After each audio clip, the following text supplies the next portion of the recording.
Let's go, let's go. Can you hear me? Welcome, everybody. Let's rise and sing about the fire of commitment that brings us here and keeps us going. From the dial of light remembered burns a beacon bright and clear, hiding.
Good morning.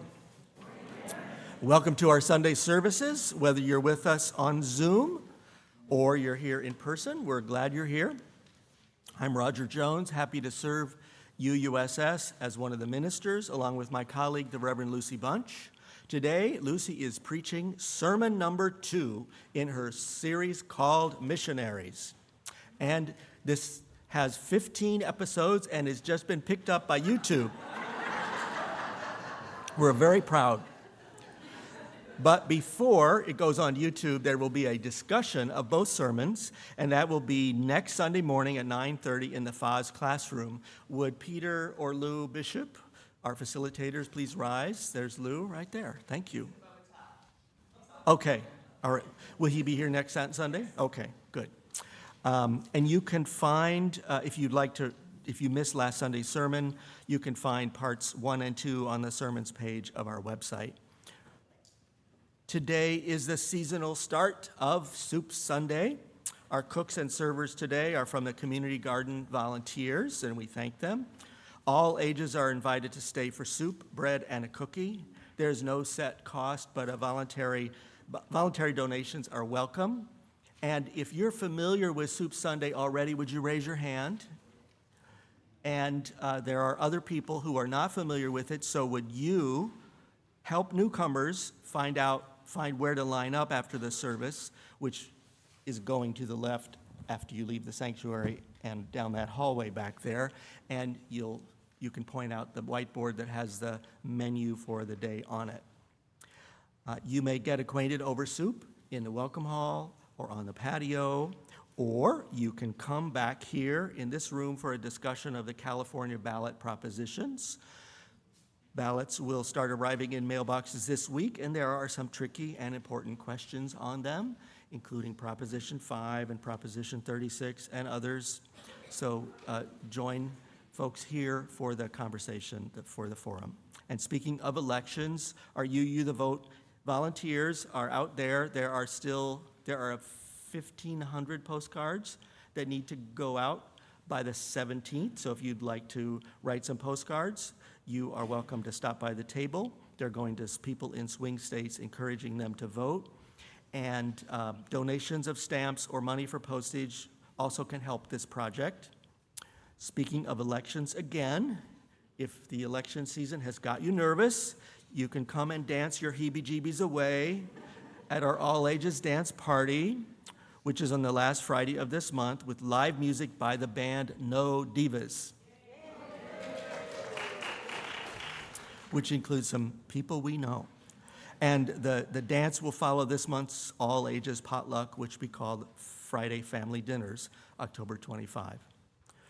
If you'd like to follow the parts of the service today in the order of service, a printed copy is on a back table, and it's also on our website. You can click a link in the chat. And the blue sheet calendar of activities is also on the back table and also online. Who's got a blue sheet? Would you wave it?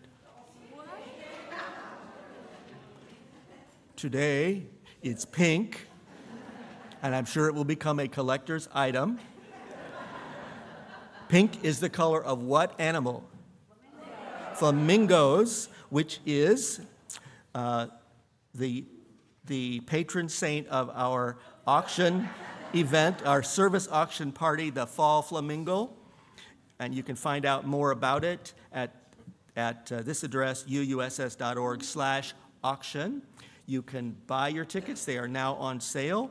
You can stop at the Flamingo table out there and learn how you can submit an event or a service to the silent auction, and just find out about what's going to happen.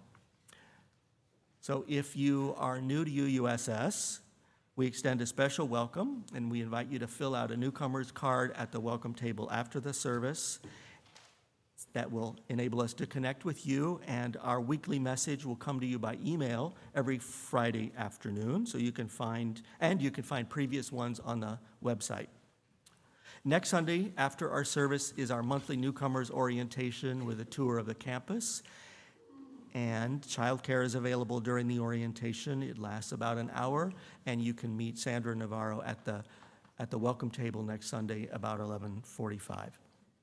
And here are just a few of the many things that are in your blue sheet, which is pink. Tomorrow morning at 10 on Zoom, Joanne Anglin leads reading and reflecting on a poem. On Saturday morning on campus, Reverend Lucy and friends will lead the new session called Soul Collage at 10:30. Next Sunday afternoon, we have a really big event.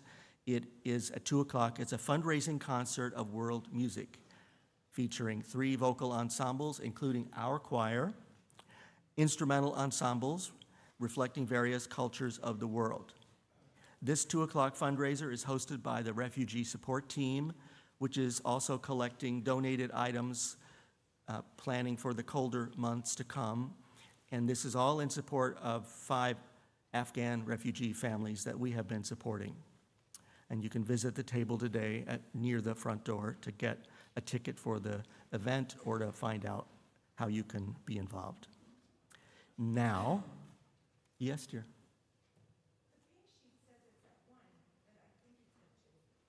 The pink sheet says it's at 1. Yes, it's probably when the room is open for the people to rehearse. So don't come at 1, come at 2.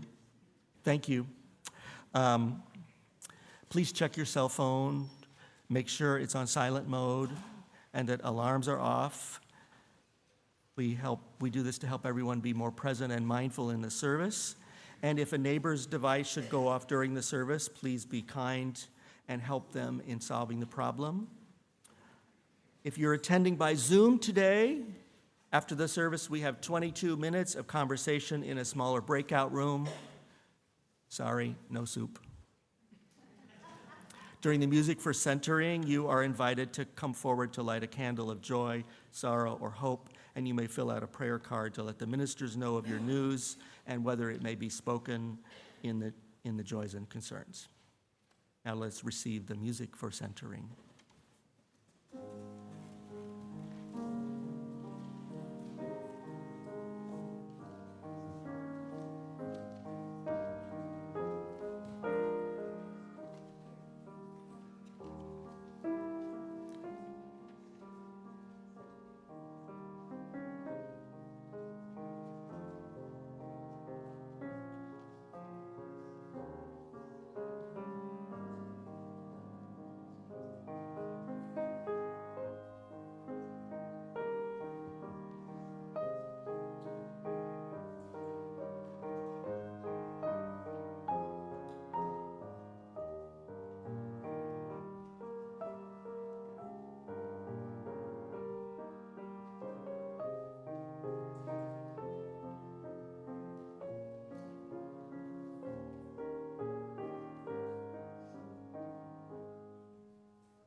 So the today's chalice lighting reading comes from the worship web by Paul Sprecher. We light this chalice to kindle the flame of commitment to spread our beloved faith, proclaim the good news that all are worthy and all are welcome, that God is love and none shall be left behind. May we carry this flame to all we encounter, letting our lives shine with its glow.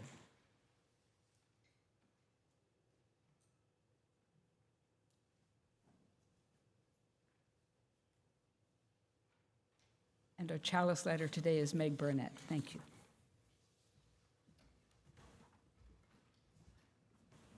We're going to sing our kids off to their classes now. Today we have the full spectrum of religious education, our soul kids, junior high group and senior high group. So let's go. You gotta put one foot in front of the other and lead with love. Put one foot in front of the other and lead with love. You gotta put one foot in front of the other and lead with love. Put one foot in front of the other and lead with love.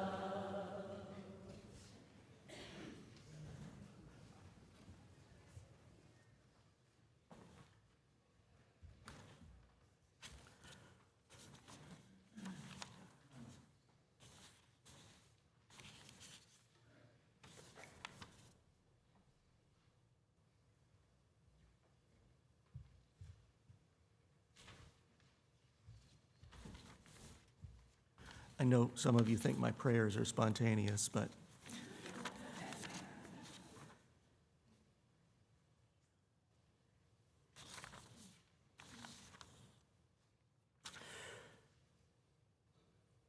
I want to mention that after the silence, we will have some special music, and it's Catherine singing "Stopping by Woods on a Snowy Evening," words from a poem by Robert Frost and music by Randall Thompson.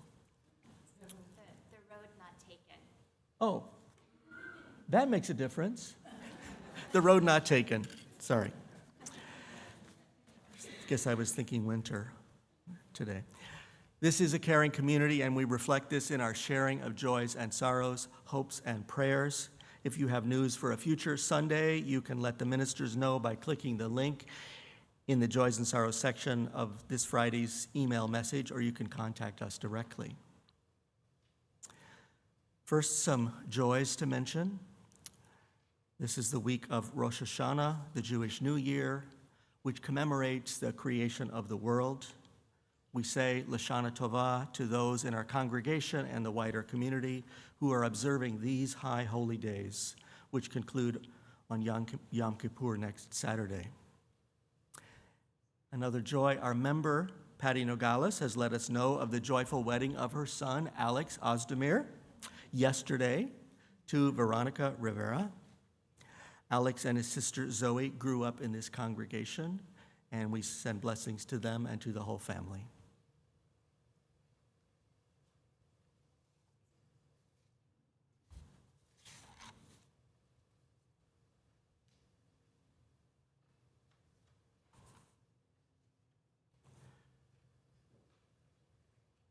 A joy from one among us. The Nisenan people met their fundraising goal and will be able to purchase land near Nevada City.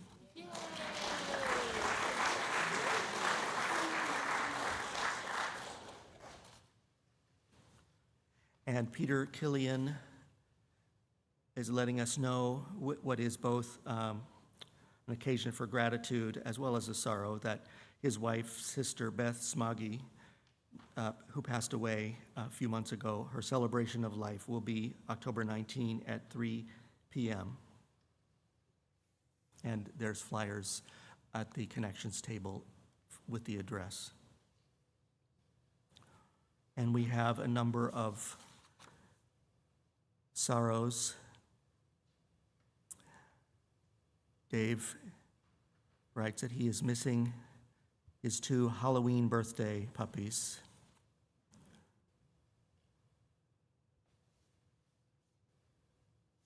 Meg is concerned that one of the asylum-seeking families that we are supporting was unable to have their case heard in Sacramento immigration court this week because no judge was present. And now they must wait another 5 months. And Terry Nichols has a sorrow that her nephew is near death and struggling to get through detox. Teresa voices a prayer for hope for Suzanne, who's having a double hip replacement. May it go well.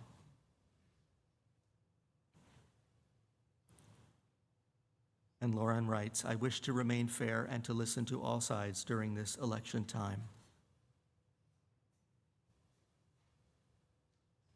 One among us writes, mourning 1 year of genocide in Gaza and renewed violence in Lebanon. My heart breaks for a world that tolerates this as a new normal.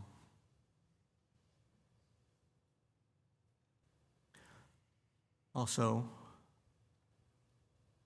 among the sorrows are the fact that countless members of the human family are grieving losses and are struggling to recover from flooding disasters in the southeastern United States, in Thailand, and in Central and West Africa.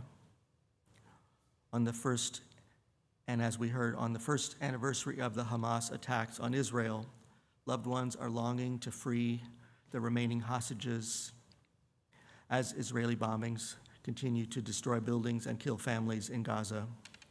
There's no sign of a ceasefire. 41,000 people have perished there. And more civilians are at risk on the Lebanon-Israel border and around Beirut, and now a wider war looms with Iran. And the strife in the region is causing not only grief and sorrow, but helplessness, frustration, and fear. May we have the compassion and the courage to continue to bear witness to these disasters. May we pray for peace and insist on it. Around this world, so many ordinary people are seeking only survival, only a safe place to call home. As we pray for the suffering and injustice to end, let us continue to proclaim the human rights to safety, dignity, and the freedom to flourish. Now, may we center ourselves in prayer and in silence and then in music. Please come into an awareness of your body, whether you are seated or reclining. And relax your eyes, whether open or closed. And relax your shoulders or your neck. Notice the flow of your breathing in and out. And we will have a time of silence after I speak some words of prayer, although in this room we are many people and there are many sounds and murmurings. So we will invite the silence that comes from attending to our breathing, attending to where we are present. O Spirit of life, we gather on this morning with hearts full of emotion, with hearts holding space for friends and loved ones, and holding hopes for this country and the world. On this new morning, help us to perceive signs of hope in ordinary moments of quiet and in simple deeds of kindness, generosity, patience, and understanding.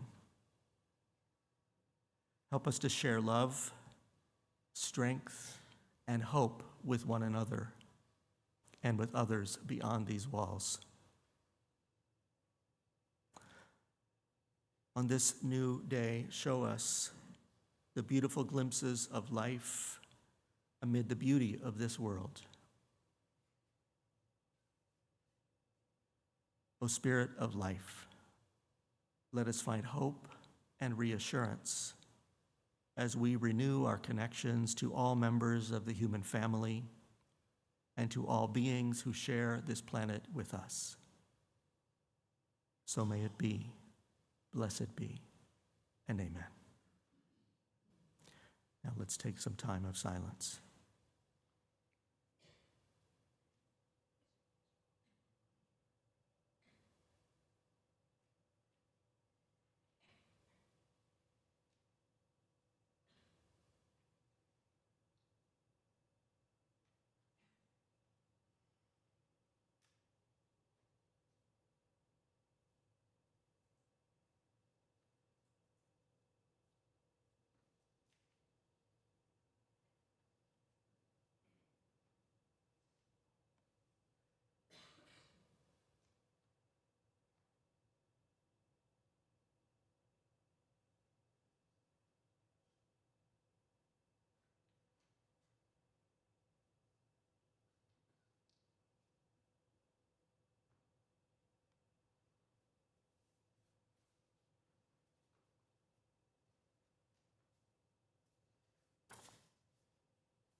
Our first reading this morning comes from the bylaws of the Unitarian Universalist Association.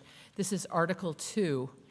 This was, we are obligated to review these bylaws every 15 years, and this is the result of a 3-year deliberative and consultative process that received its final approval in June of this year. Section C-2.2, Values and Covenant. As Unitarian Universalists, we covenant congregation to congregation and through our association to support and assist one another in our ministries. We draw from our heritages of freedom, reason, hope, and courage, building on the foundation of love. Love is the power that holds us together and is at the center of our shared values. We are accountable to one another for doing the work of living our shared values through the spiritual discipline of love. Inseparable from one another, these shared values are interdependence. We honor the interdependent web of all existence with reverence for the great web of life. Pluralism. We celebrate that we are all sacred beings, diverse in culture, experience, and theology. Justice. We work to be a diverse, multicultural, beloved community where all thrive. Transformation. We adapt to a changing world. We covenant to collectively transform and grow spiritually and ethically. Generosity. We cultivate a spirit of gratitude and hope. We covenant to freely and compassionately share our faith, presence, and resources. Equity. We declare that each person has the right to flourish with inherent dignity and worthiness. We covenant to use our time, wisdom, attention, and money to build and sustain fully accessible and inclusive communities.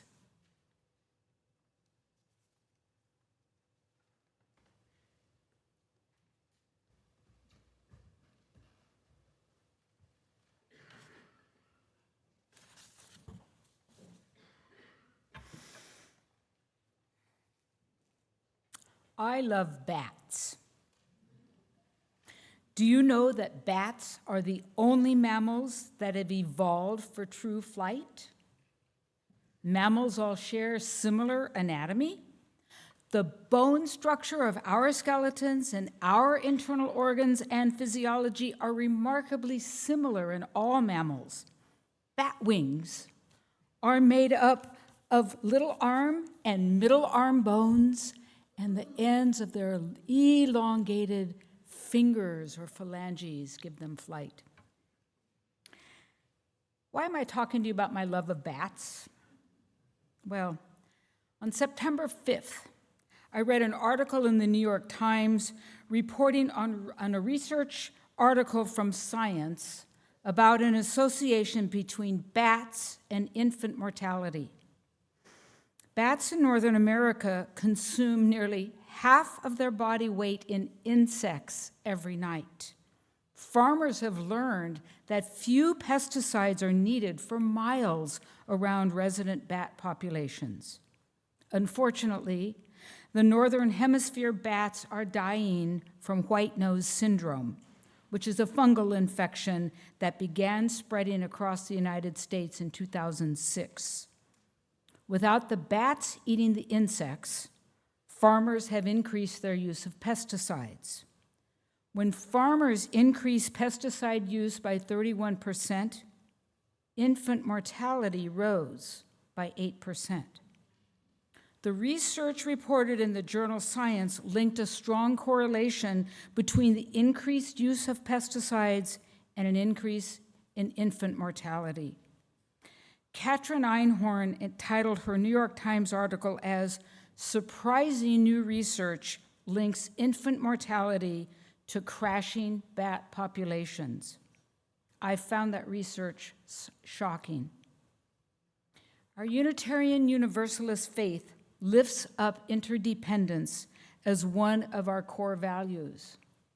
Interdependence means that actions in one area affect consequences in another area. I truly believe in interdependence of all life on this planet.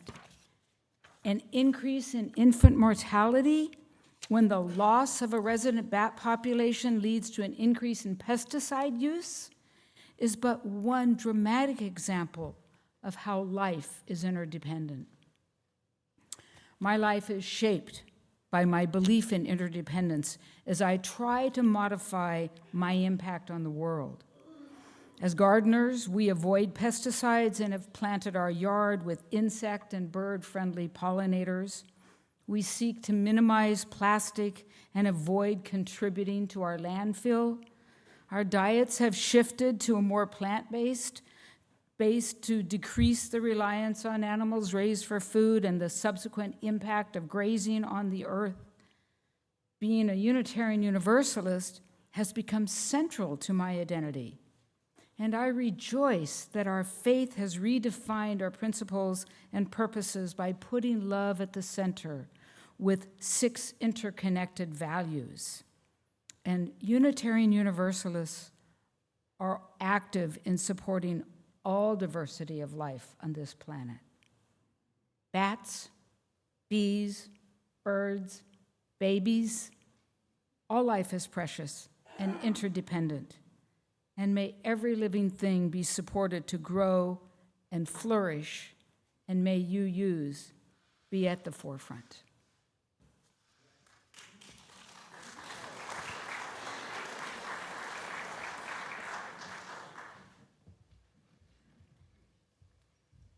Thank you, Celia. Let's sing about our interdependent world. Our world is one world. Please rise and body your spirit.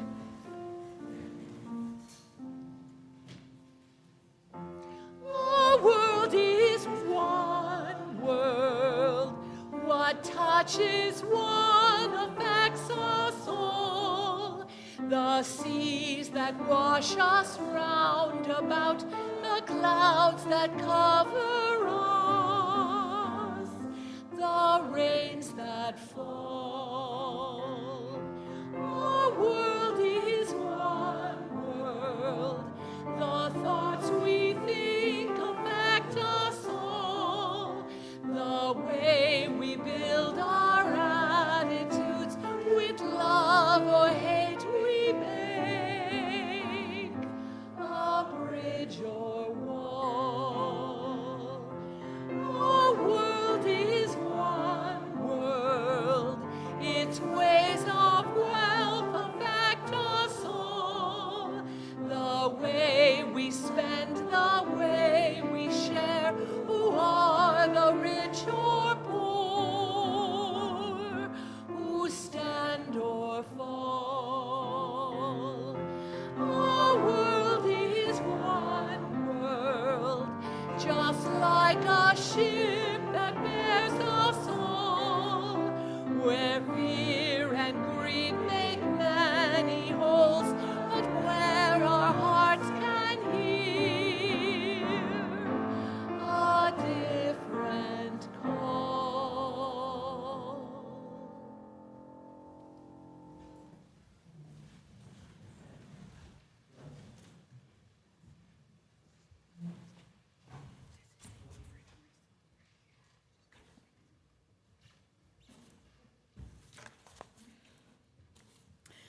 Generosity is also a spiritual practice and one of our values. And this congregation has a practice of giving away half of every Sunday's offering to an organization working to make a difference in the world. Our partner for the month of October is the Effie Yaw Nature Center. The Nature Center promotes environmental literacy as it brings people to nature and nature to people. Every week, the center's naturalists and volunteers provide classes to people of all ages, including school children from high poverty areas. The staff care for injured birds, reptiles, and other animal ambassadors And the Nature Center has trails on its 100-acre preserve on the American River. UUSS is proud to have many members as volunteers supporting the center. The Nature Center receives no county or government funding, only donations and grants. Our generosity makes a huge difference. Thank you for your generosity to UUSS and to our community partner. And today's offertory music will be an audio version of "We Will Not Stop Singing" by the Chapin Sisters, sung by the choir of the First UU in Brooklyn.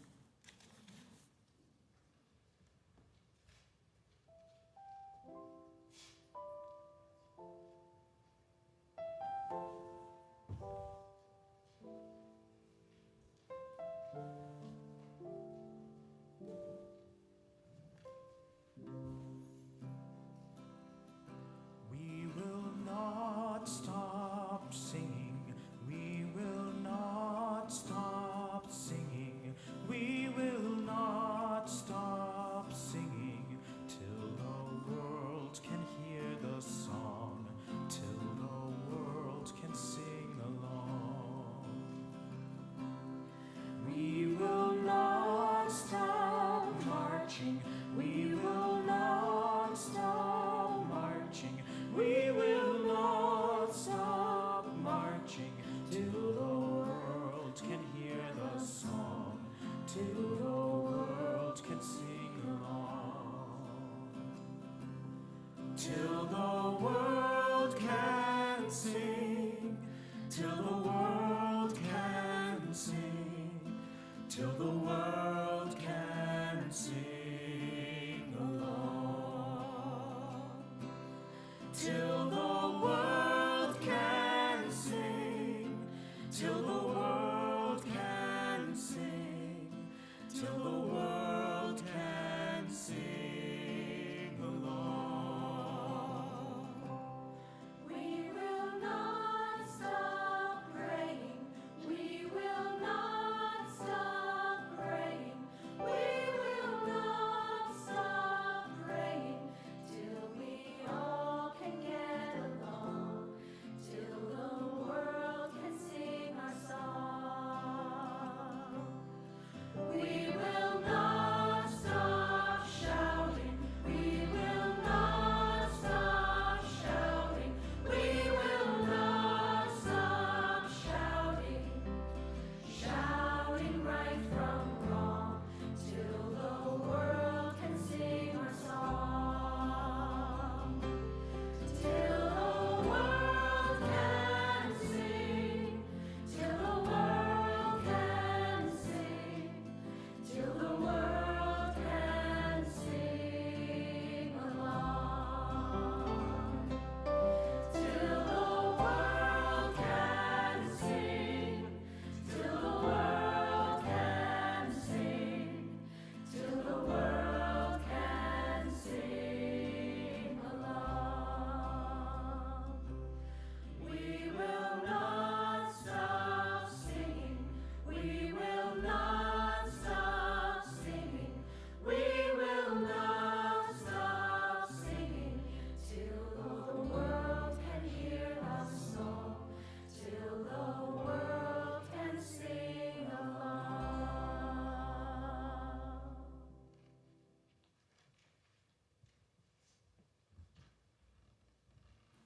As the ushers come forward, please join in our unison response. May generosity bless our world, and may gratitude nourish our spirits.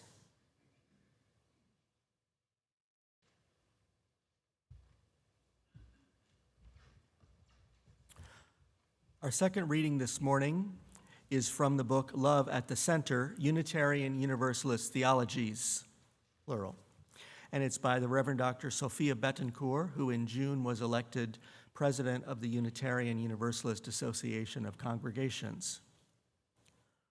The value most UUs describe as central to their faith, to their living, and to the mission of their congregations is the value of love itself. We are a people guided by and centered in our engagement with all that love requires. This should come as no surprise. We have long understood ourselves to be bearers of love and justice in the world, those who show up for peace and freedom, who side with love in the face of all that would otherwise diminish our humanity. Love is what we express as our highest value, every time, larger than life, right at the center of our living tradition. Our pressing task now is to ask ourselves how this understanding calls us forward, individually and collectively. We may agree that love is central, but what does that mean to us? What does it require of us? A common question that UUs often face is, how can we be a religion if we do not lay claim to one clearly delineated theological truth? The answer is love. Our inherited theological tradition places its faith in love. Given everything that our world faces today, having faith in love is no small thing. It is a love that expects nothing less of us than the rebuilding of this struggling world. Sometimes what we know of love and justice pushes us in ways that we never expected. In those moments, that is when we most need one another and most need beloved community. We need reminding and solidarity, connection and care. We hold a love greater than we know between us and among us, born from all that we hold as holy. It takes many of us in community to insist that a better future is possible, to keep us faithful to our commitments when we err or falter, and to remind us that we are connected to a hope-filled belief in human goodness and the capacity for love, even when we feel furthest from that which is larger than our own knowing.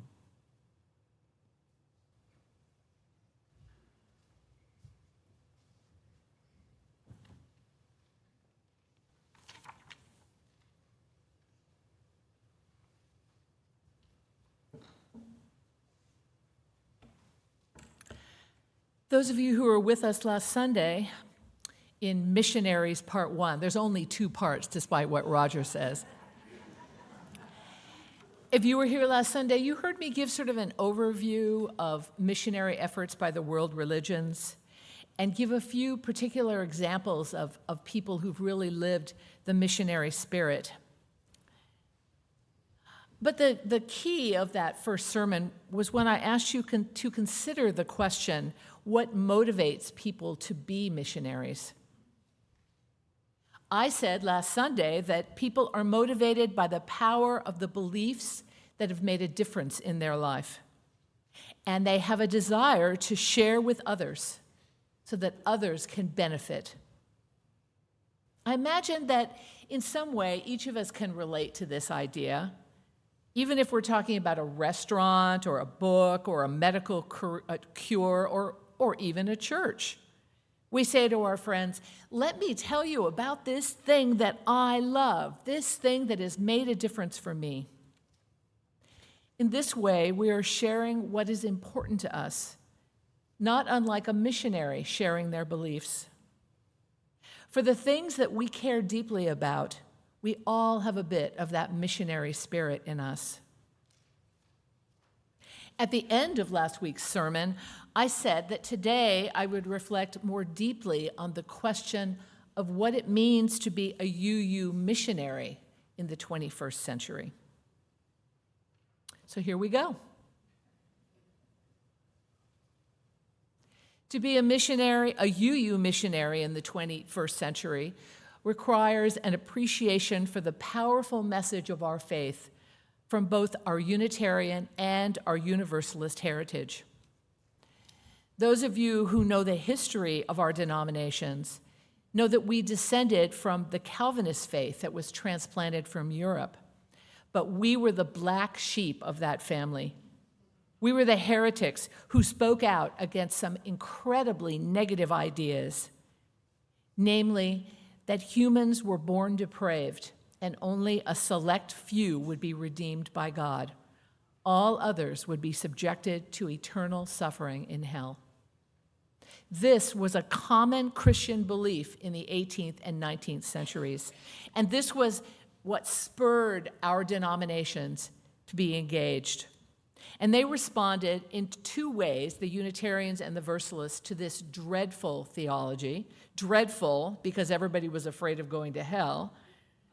The Universalists spoke out loudly that God was a loving God and that all were saved. They strived to bring the good news of God's unwavering love and mercy for all humankind. The Unitarians responded to Calvinism by saying that not only were humans not born depraved, but that each of us was created by God with a divine spark of God in us. Their good news was the inherent goodness of all humans and our capacity to nurture that goodness. These are both good news, powerful, transforming messages. Both of these denominations started in New England, but soon spread across the country as our country grew. We were not quite as good at church planting as other Christian denominations or Protestant denominations, though by 1850 we had churches all the way across the country. Our own congregation was established in 1868, the second church to be established in California. So as a liberal religion, we change and grow with time and awareness. And both of our traditions, Unitarian and Universalist, have been transformed through the almost 2 centuries that has passed. A Unitarian or a Universalist from 200 years ago would not recognize us now. But at the same time, we are rooted in these origin stories.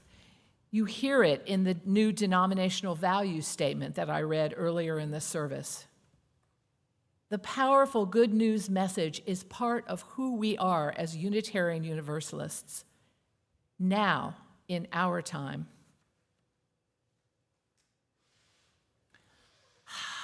But I have to tell you, I'm a little disappointed in the UUs of the 21st century. How are we sharing this good news now? What beliefs motivate our movement? What beliefs motivate each of us as individuals? I think that some of us have become quite religiously flabby. Now, there's a common joke, I use it in my sermon description. We should really be embarrassed by this joke. You know the one I'm talking about. What do you get when you cross a Unitarian Universalist and a Jehovah's Witness? You get somebody who knocks on the door but doesn't know what to say when the person opens it. Ouch! I know we laugh, I know we have a wry sense of humor, but that is so embarrassing. We should be angry and embarrassed by that joke. But it's apt. It's accurate. We are woefully bad at statements of faith. Why is that? What is it about the culture of UU? Do we not care enough about our good news? So while I'm getting these things off my chest, another thing that really, really bothers me, you've been warned, is when people say that as a UU, you can believe anything you want. I have heard Unitarian Universalists say that. No, you can't. You can't believe that people are evil or that God is vindictive. You can't believe that it doesn't matter how you treat other people. You can't believe that the earth is a closet that we can take and grab all the resources out of. You can't believe these things and be a UU. You can't believe anything you want. So what do we believe? Let's face it, folks. Despite our commitment to a free and responsible search for truth and meaning, we're spending more time searching than we are finding. We're a pluralistic religion and open to each finding our own truth. We have no creed. We don't require you to accept a creedal statement. But I think that all this has left us a bit deficient in knowing how to articulate our faith. We UUs often say that what you believe is less important than how you act. It's kind of apologetic in a way, like, well, maybe we don't really have a clear sense of what we believe, but we really do a lot of good stuff in the world. Now, in theological terms, that's called orthopraxy, the idea that behavior and correct conduct is more important than an actual belief, a specific belief. Contrast that with orthodoxy, which emphasizes the importance of correct belief regardless of how you act. This is one of the great historic debates in religion. Salvation by faith, believing is enough. Salvation by acts.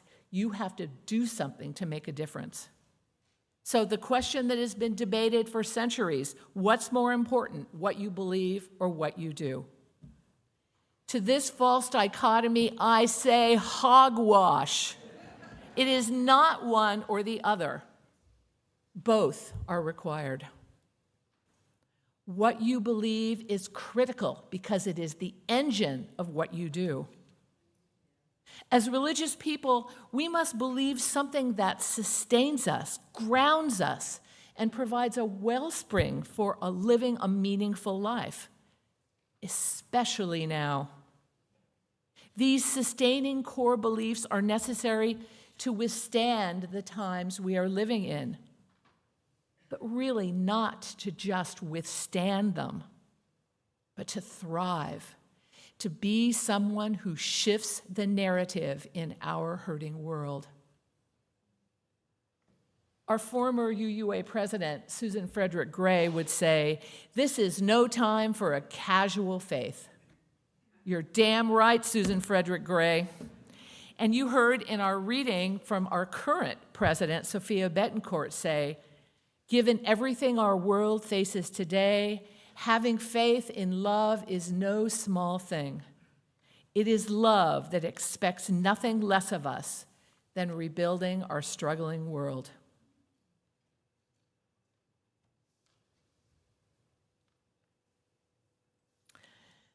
So what would it mean to be a UU missionary in the 21st century?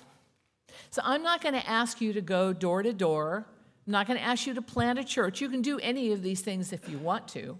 I'm not going to ask you to stand on a soapbox in the downtown commons and proclaim your faith. These are outdated missionary tactics. What I'm going to ask you to do is to ground yourself in what you believe and live fully into it. So what does that mean? First off, you need to seriously, intentionally, and deeply engage in our UU theology and find what resonates for you. Find the ideas that sustain you, challenge you, inspire you. Look at the value statement and see what calls you. Do you believe that humans are essentially good? That we're all interconnected? Do you believe that there is a divine source of love that is greater than all of us, from which we can draw support and sustenance? Do you believe that justice and equity are acts of love? Or maybe you believe that love transforms. These are all parts of the good news of our heritage, and we should hold these ideas with pride and commitment. I am a UU because the good news of Unitarian Universalism is at the core of my faith.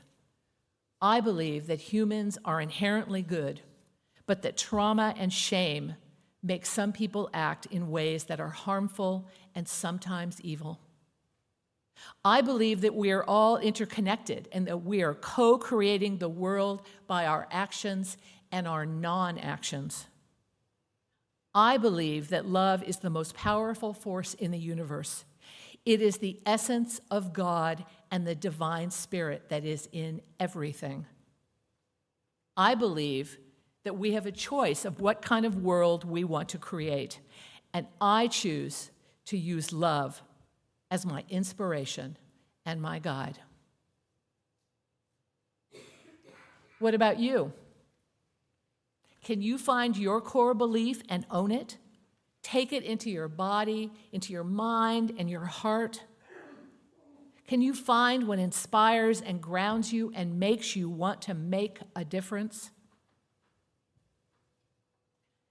I bet some of you might already know what your core beliefs are, but you really haven't let yourself take them seriously. Well, my friends, this is the time. This is the time. Don't be shy. Don't be flabby about your beliefs. The haters in our world, they're not shy. The televangelists, the manipulators, they're not shy. The missionaries are not shy. UUs have such a tendency to be shy about our beliefs. Really, that's the true part of the knocking on the door with nothing to say. We're shy about it. Or we treat our beliefs as these precious objects that we've curated and cultivated, and they sit up on a shelf and we admire them. Look what I believe. I've been working on that for 10 years. Take them off the damn shelf. Let them be the engine of how you live. So if you're inspired by what I've said, if you're eager to engage, a great place to start is to consider grounding yourself in love. After a 3-year process, our denomination has chosen to focus our good news for the 21st century on the power of love. Our president, Betancourt, said, "We are a people guided by and centered in our engagement with what love requires." Love is what we express as our highest value every time, larger than life, right at the center of our living tradition. She says our pressing task now is to ask ourselves and each other how this understanding calls us forward, individually and collectively. We may agree that love is central, but what does that mean to us, and what does it require of us? What does love require of us? What does our hurting, struggling, desperate world require of us? A commitment to live according to our beliefs, to share what is important to us with others. This is what it means to be a missionary in the 21st century. If we believe in the power of love or interconnection or goodness or justice or all of the above, then we must live like we believe it. We must take actions and make choices as if we believe it. See, it's time now. We're getting a call. We must speak up about it. Oh, UUs can be such a powerful force for change in the world. You know this. You know this is true. But we have to hold on to the faith that a better future is possible. We have to insist that a better future is possible. We have to act now as if a better future is possible. That's how we make a better future. This is our inheritance from those who spoke up against darkness and negativity. That spirit of those people who stood up more than 200 years ago, that is the spirit needed now more than ever. So care enough to speak up and to let your beliefs guide you to make a difference. We are the missionaries of our faith. Wear it. Own it. Live it. Speak it. Be proud.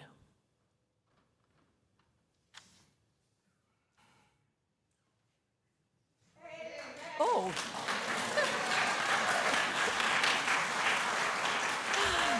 Thank you. Let's sing. Love will guide us. And Arena has somehow disappeared, but we're not going to worry about it because we're filled with gusto. And we're going to sing Love Will Guide Us. 131. 1, 2, 3. Love will guide us, peace has tried us, hope inside us will lead the way on the road from greed to giving. Love will guide us through the hard night. If you cannot sing like angels, if you cannot speak before thousands, you can give from deep within you. You can change the world with your love. Love will guide us. Peace has tried us. Hope inside us will lead the way on the road from greed to giving. Love will guide us through the hard night.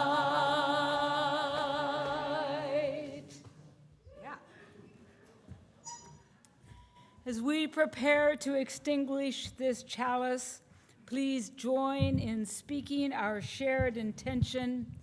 We extinguish this flame, but we carry the light, love, and commitment of this gathering into the days that come. Let's open our arms out to those here present, to our community, to our beautiful, troubled, challenged, exquisite, difficult world. I think I've said enough. I think it's up to you now. And I want you to know I love you and I have absolute faith in you and your ability to spread the word and to make a difference in our world. Blessed be.